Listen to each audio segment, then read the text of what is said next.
world from D.C., I'm Jesse Waters. Fake news media thought they had President Trump on the ropes in January.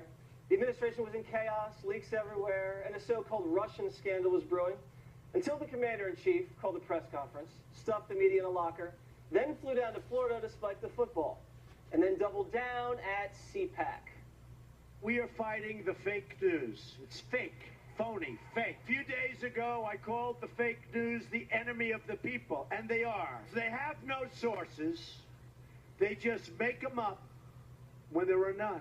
The dishonest media did not explain that I called the fake news the enemy of the people, the fake news. They dropped off the word fake, and all of a sudden, the story became the media is the enemy. They take the word fake out.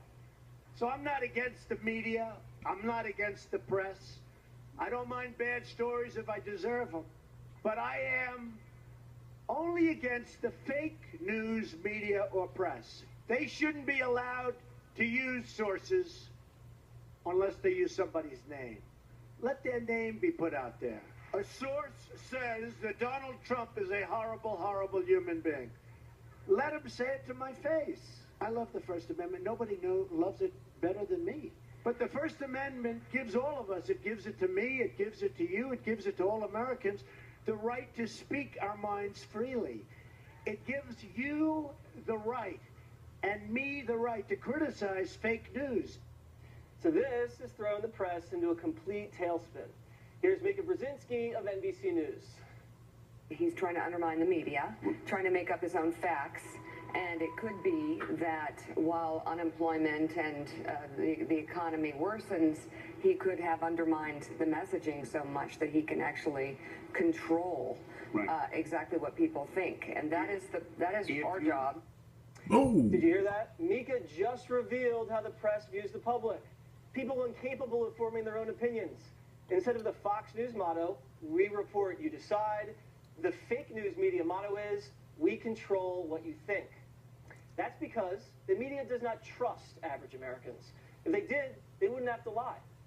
But once again, the media realized that fake news could not stop Donald Trump, so they kicked it up a notch.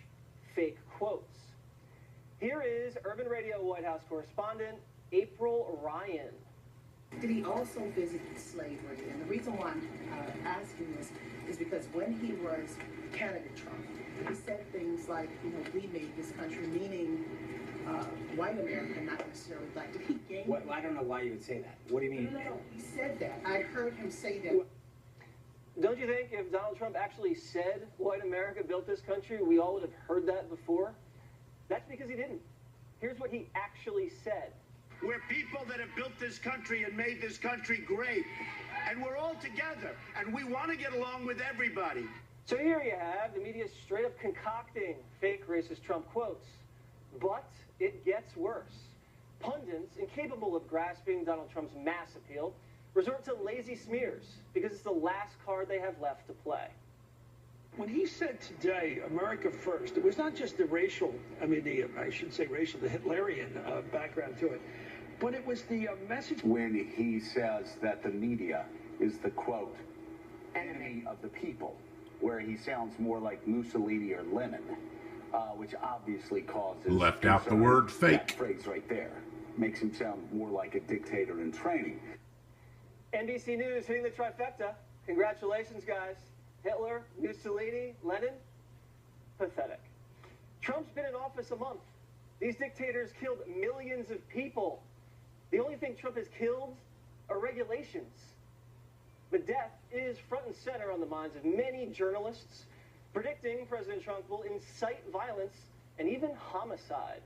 I'm worried because somebody who's deranged is going to hear this kind of language and take action against a journalist, either at a rally or in some more private setting. Somebody's going to get hurt. It's just a question of time, because just like in every other dynamic in life, if you take somebody who's got a legitimate reason to be upset in the first place and you pump them up and it starts to become a call to action, somebody's going to get hurt.